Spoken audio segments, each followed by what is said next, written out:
Fala galera, Doutor Carro na área, gente, estou aqui com o Júlio da Padronize.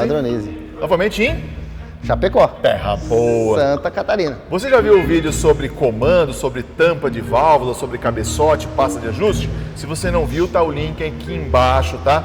E a gente prometeu que ia falar de pino de pistão. Pino de pistão, que o pessoal troca aí os pistões, faz aquele trabalho bem bacana nas oficinas e usa caloria para trocar o pino de pistão, né?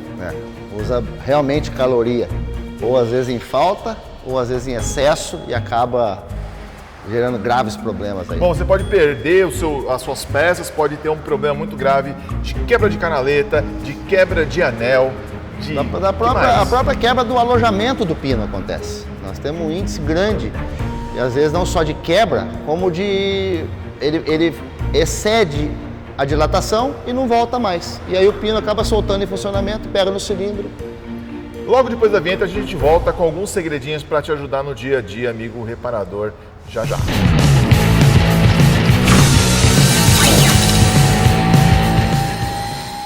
Para você que está pensando em dar uma marretada nas coisas, calma. O Júlio já falou para mim aqui nos bastidores para você tomar cuidado com essa ferramenta de interferência, tá? Júlio, o que acontece com um pistão que está em posição equivocada, errada, por um erro na colocação do pino? O que quebra? Canaleta, anel, consumo? Muitas vezes o pistão acaba entrando no motor, exagerando, né, com esse deslocamento. O que faz com que você não tenha, primeiramente, um assentamento de anéis, né? Então você tem uma fuga de compressão para dentro do cárter, você tem um excesso de consumo de combustível, o motor fica amarrado e você não tem nunca uma vedação plena desse anel durante a vida do motor inteira. Uma das grandes causas disso aqui, né, no caso de pistão que trabalha com pino com bucha, né, na biela, você tem realmente aí o problema da usinagem, da calibração da máquina de biela, se ela está tendo paralelismo entre o alojamento da bronzina e o pino do pistão, para que se a máquina mandrilhar deslocada, a hora que você colocar o pistão, por mais perfeito que esteja o pistão, a hora que ele encaixar na biela, que você colocar no motor, ele vai deslocar e vai subir torto e descer torto. Esse é um dos maiores índices que nós temos hoje aí, causa em torno de quase 60% dos problemas de consumo de óleo dos motores a nível nacional é atribuído a isso, né? E depois nós temos aí realmente o problema de canaleta folgada. É comum o pessoal ligar para a gente e perguntar, pô, qual a folga que eu posso ter na canaleta entre o pistão e o anel? Nenhuma. Uma canaleta, né, aqui dentro da canaleta, aqui você tem os anéis, né, vamos colocar um pouquinho de lado para ver ele movimentar aqui os anéis, né? E a folga onde eu estou dizendo, essa folga para cima e para baixo aqui, ó, tá? É como se o cara pegasse aqui dentro e tentasse descobrir uma folga aqui entre ela, lá dentro da canaleta. Não existe folga. Claro, existe uma folga técnica, porque senão o anel nem entrava dentro da canaleta, mas não existe uma folga sensível ao sentido dos dedos, né? Que é aquela folga que você coloca e sente uma folga, ou às vezes tem uns que pegam um calibre de lâmina, que tem o calibrador de regular a válvula lá com 5 centésimos e passa aqui dentro 5 centésimos. Ah, tá bom, eu posso passar de 10? Não, não pode passar nenhum. A folga aqui, tá, é um deslizante sem folga. Se você procurar qualquer manual industrial aí, você vai ver isso daí. A canaleta também pode quebrar na hora que tiver o pistão fora de posição? Ela pode quebrar, é muito difícil chegar à quebra com relação à posição dele, tá? Porque se estiver numa posição muito exagerada, porque é muito importante falar o seguinte, com 2 centésimos apenas de deslocamento na bucha, você tem no pistão aproximadamente 1/10.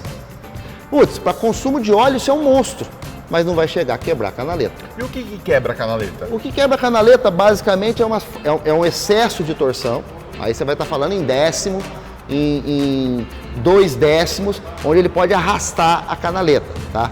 A outra coisa é você ter uma canaleta folgada, tá? E na grande maioria das vezes é porque o pessoal coloca o pino do pistão, por exemplo, né? E bate, ou às vezes o pino não está ajustado devidamente, o pessoal bate, dá pressão, dá calor, dá excesso de carga, e aí você realmente, tudo que vai quebrar a canaleta é uma trinca que existiu antes, muitas vezes, da montagem, tá? Pistão novo, quando a pessoa coloca e quebra a canaleta e come aqui a lateral dele. Bom, aí você tem uma situação assim, você tem uma fileira de informações técnicas que podem justificar essa ou aquela situação. Basicamente, tá? Ele tem um problema de ajustagem do cilindro. Hoje nós sofremos como prioridade, tá? uma dificuldade em achar pistões que tenham a mesma medida exata. É aquela história de você abrir 4 caixas, medir para salvar 4 pistões dentro de 4 jogos. É a obrigatoriedade técnica que o montador de motor tem que ter com metrologia para poder pegar um micrômetro e medir a saia aqui e falar, bom, eu tenho um cilindro, por exemplo, com 82 milímetros e eu tenho um pistão que está dando 81,97, está me dando 3 centésimos de folga. Eu posso ter essa folga muito reduzida. Você pode pegar um pistão que está dando só 1 centésimo de folga, ou eu posso pegar um pistão que está dando 7. Então isso eu posso ter alguma obstrução. Mas normalmente o problema está atribuído à temperatura, à ovalização do cilindro, à medição que a retífica tem que fazer da circularidade do cilindro quando ela brune, por isso a razão da existência do brunimento, que o brunimento, muita gente acha que o brunimento é para dar aqueles riscos dentro. Não. O brunimento ele é um processo de acabamento final para entregar para você, montador de motor, a circularidade do cilindro e tirar a conicidade, porque às vezes o cara abre na máquina, ele mede em cima o cilindro, dá uma medida, ele mede embaixo, está fechado. Então como é que ele abre isso? Para chegar na medida perfeita, para fazer um tubo perfeito, ele usa o aparelho de brunimento. E aí tem um processo, que é muito importante frisar, que nós temos aí a nível Brasil mais de 5.000 bloqueadoras de cilindro nas suas retíficas. Né? Então essas máquinas, se elas não descem abrindo o cilindro perfeitamente perpendicular à face do cilindro, né? Ou seja, ela desce abrindo o furo reto, vamos dizer que ela abre o furo torto, assim, ela abre aqui. O que acontece com o pistão? Toda vez que o pistão subir, em vez dele subir e descer reto, ele vai subir para lá e voltar para cá. Então isso gera uma fadiga monstruosa. Você abre o motor, passa a mão na lateral do motor, do cilindro, para o lado da frente do veículo ou para a parte de trás, ou lá no fundo, se olhar, ele come irregular. Ele não come no ponto da explosão, o que normalmente é comum. Né? Ele explode, come sempre na parede onde ele explode e desce. Ele acaba comendo na região dos pinos, o que é uma coisa que não é comum, entende? Então é muita coisa muito fácil de se ver, de se analisar, né? E de chegar em uma conclusão. Agora, lógico, se você pegar e tiver recursos para medir, meça. Se não tem, procura a tua retífica, senta com a galera, faz as medições juntos. Uma medida muito simples de fazer, quem mede a altura de pistão aí, que põe um relógio aqui e põe um relógio do lado oposto para saber quando é que o pistão está passado, para cima, se está passando um décimo acima ou está ficando um fundo, aumenta só um pouquinho a tua medição. Mede também aqui na região do pino, zero o relógio aqui e põe o reloginho do outro lado. O que vai acontecer? Se ele tiver com a biela perfeita aqui embaixo, se a biela não estiver deslocada aqui embaixo, ele vai dar 0 aqui e vai dar 0,1 aqui. Não vai dar 0 aqui e vai dar 20 aqui. Aí, vai dar 6 aqui. Aí você já tem uma suspeita. Opa, abre o motor, pega as bielas, vai até a retífica que fez para você e fala, olha, vamos conferir essa máquina tua aí, vamos ver essa biela aqui, porque o problema é você montar.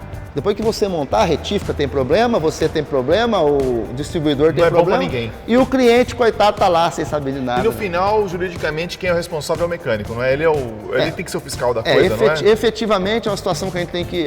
Não é muito agradável pro pessoal aí encarar essa realidade, mas a ABNT, dentro das normas brasileiras que regulamentam o nosso setor automotivo, que nos dá uma referência, ela é muito clara em dizer que no momento onde o montador de motor assume o motor, coloca o motor na bancada, seleciona todas as peças, o qual ele deve conferir, tá? No momento que ele confere, ele precisa ter competência, capacitação para conferir. Ele cessa, o termo que usa na BNT é que ele cessa a responsabilidade da retificadora.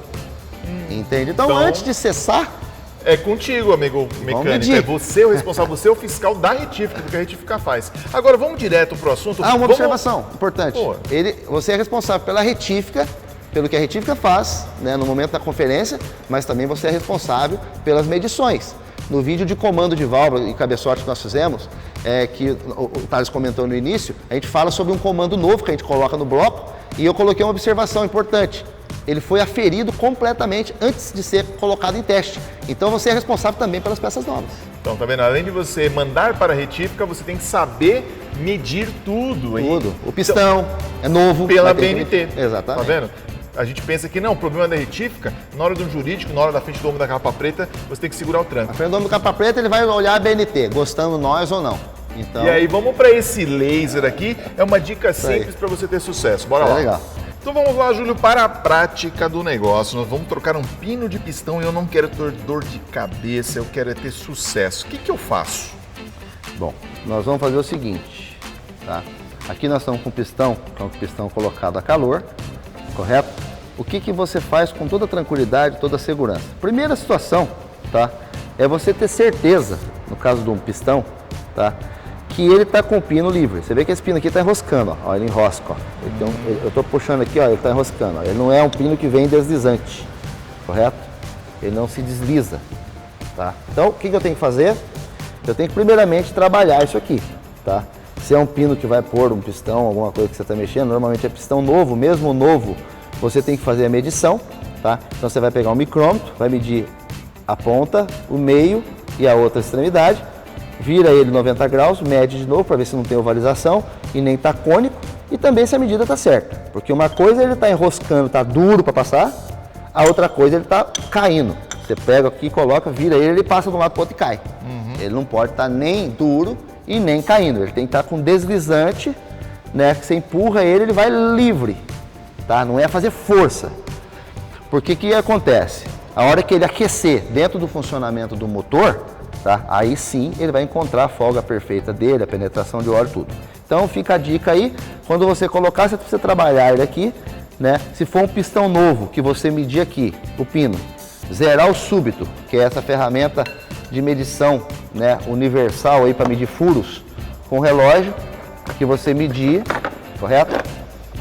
Você tem condição de colocar o súbito aqui dentro e medir, tá? Você faz a medição do furo, correto? Então o que aconteceu? Eu tirei a medida aqui, passei ele pro lado de lá, aqui ó. Eu já estou tendo uma deformação nesse aqui. Aqui ele está dando 2 centésimos fechado, quase 3 apertando, e aqui ele está dando 2 de folga. Então o que acontece? Eu preciso tirar fora, tirar a limpeza, fazer toda uma limpeza nesse pistão para saber se ele tem alguma deformação. Em se tratando de um pistão novo, eu vou entrar em contato com o fabricante e falar, olha, o pistão que você me vendeu está dando um problema aqui, está dando um problema ali, está anotando aqui, está anotando ali, para o fabricante até poder ver lá a sua dificuldade ou de repente olhar no lote de fabricação que foi feito, porque a fábrica tem muita facilidade em resolver isso aqui, porque na fábrica isso aqui é feito com brunimento diamantado, então é um processo em série, é muito preciso. Voltando ao processo de instalação, que é o que nós mais temos problema, no caso do calor. Você citou uma informação importante, que isso aqui pode ser colocado com um fogareiro, com um fogão. Isso aqui pode ser colocado até com o próprio, aqueles maçarico de fogo, né? Ou o próprio maçarico mesmo, oxacetileno, com uma chama azul comprida, né? Para não ficar um fogo em um ponto. É muito comum você pegar uma biela que você olha num ponto dela assim, ela está azul. Vocês podem perceber uma biela dessa aqui que está instalada, ó, ela não mudou o aspecto de coloração dela. Por quê? Porque a temperatura que eu preciso efetivamente para dilatar o alojamento do pino é de no máximo aí 250, 280 graus. Que eu posso muito bem usar uma pistola dessa de infra, correto? Para poder fazer a medição. Eu venho aqui, ó, coloco lá na bucha, no alojamento da biela, coloco lá, ó, tá dando 25,26, olha lá, tá subindo, 27 graus. O que eu faço? Eu pego essa parte da biela, coloco no fogo, ou vou aquecendo ela e vou controlando aqui.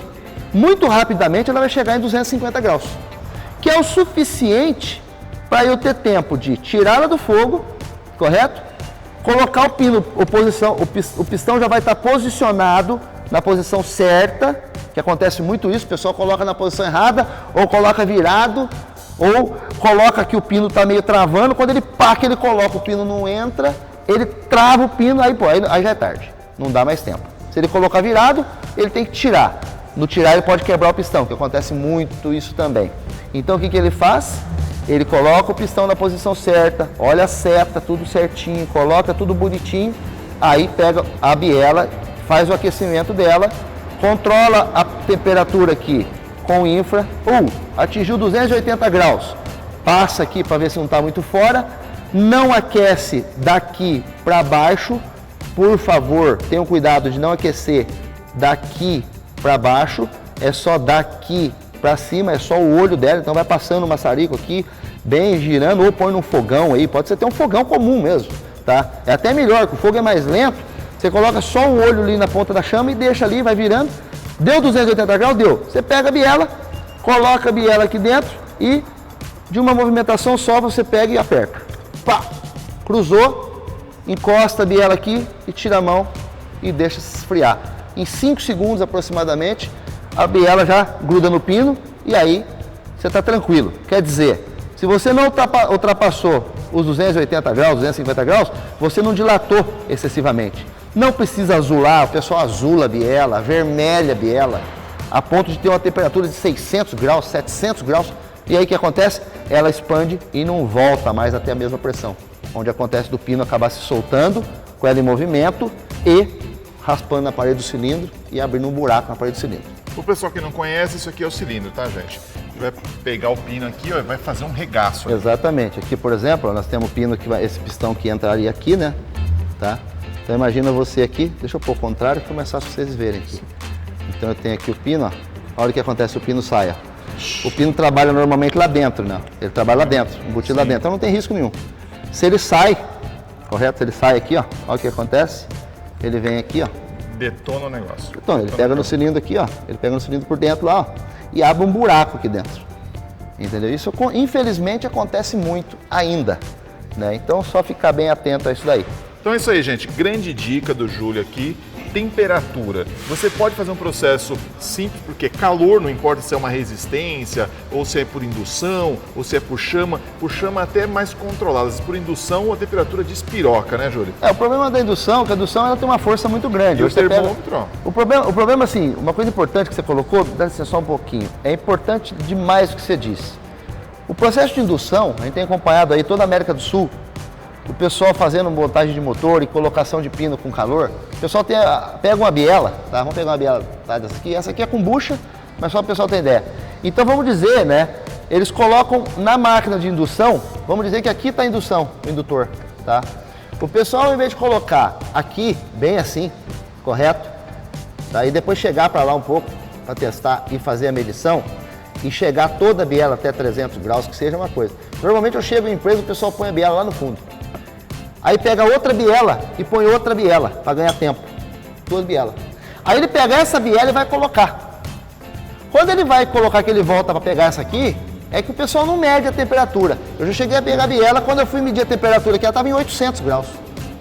Porque ele deixa ela chegar nessa temperatura. Então, claro, no fogo, na indução, independente, controla biela, tenha carinho, são 8 bielas no motor V8, nesse aqui não é o caso. Mas pega o motor de uma Opala, pega o motor desse aqui, você tem 4 bielas, 6 bielas, é muito tranquilo. Bateu o infrazinho lá, você tá tranquilo, ó. Bateu lá, deu 300, deu 280, deu. Tira fora, tranquilo. Coloca e tá tudo certo. Então é isso aí, galera. Vocês viram mais um pouco sobre a mecânica interna do motor, sobre o pistão, sobre danos que podem ocorrer aí ou retrabalhos na sua oficina devido a algum processo equivocado. E novamente um laser de 40, 50 pila, como diz aqui no sul, pode salvar, né? Isso aí você vai encontrar em loja aí de mercado convencional até uns 150 reais, mas é um número muito irrisório com relação ao tamanho do problema que ele te evita, né? A segurança que você passa a ter na carga que a biela vai fazer no pino do pistão. Por temperatura controlada você pode ter sucesso. Agora, se você tem um problema já de pino que correu ou coisa parecida, quando uma biela ela é embuchada, eu posso reaproveitar ela? A biela embuchada, tanto quanto a biela feita colocada a bucha no calor, é necessário fazer o dimensional, né? Então, claro, eu tiro uma bucha de uma biela e meço o alojamento de uma bucha, que é o que a gente exige hoje no processo de retificação dos nossos clientes, ele é obrigado a medir o alojamento da bucha para garantir que a bucha vai ficar presa ali durante toda a vida do motor. Coisa que não acontece por muitos fabricantes que preferem não ter a bucha, porque aí ele não tem o problema da bucha, dela se soltar. Mas tem o problema da biela que é colocada no calor se soltar do pino. E aí o que acontece que eu já vi? Muito, tá? O pino corre, porque o cara deu muito calor, tá? Então não se iludam quando um pino correr, porque deu 700 graus, 800 graus, enquanto deveria ter dado no máximo 250, o que aconteceu com esse material? Ele expandiu demais e ele não volta mais à pressão certa. Aí você leva para a retificadora, o que a retificadora vai fazer? Ela vai medir. Ela vai medir e vai identificar que ali tem uma folga excessiva. Não existe meios nem métodos de recuperar isso, tá? Não existe. Se inventaram ainda, nós que estamos trabalhando na pesquisa de mercado já há 15 anos, não vimos. Eu já cheguei a ver gente fazer rosca e pôr um parafuso para apertar. É inacreditável, mas é um recurso técnico. É um recurso técnico. Então, acontece de tudo, mas falando de uma forma profissional, se o pino correu, é porque a carga perdeu. Perdeu, condena a biela e substitui. E no próximo vídeo a gente vai falar sobre brunimento, lembrando que no primeiro vídeo a gente já falou sobre o comando, tampa de válvula, pasta de ajuste, uma grande dica, não deixe de assistir. E no próximo sobre brunimento de camisa, os problemas, a função, os benefícios de você fazer um brunimento bacana, né? Sim, perfeitamente. Os picos, vales, efeito platô, que é uma coisa muito necessária hoje em dia para o tipo de performance de anel, para prolongar a vida útil dos anéis, né? E dos motores. Mas vamos lá. Já no próximo vídeo. Então, obrigado por ter assistido, dá um like, compartilha, ajuda bastante. Aqui nas descrições desse vídeo tem link, tem telefone do Júlio, tudo para vocês que quiserem de repente aí fazer um trabalho junto com a Padronize, vocês podem entrar em contato. Bacana? Até o próximo vídeo do brunimento. A gente já se encontra. Valeu.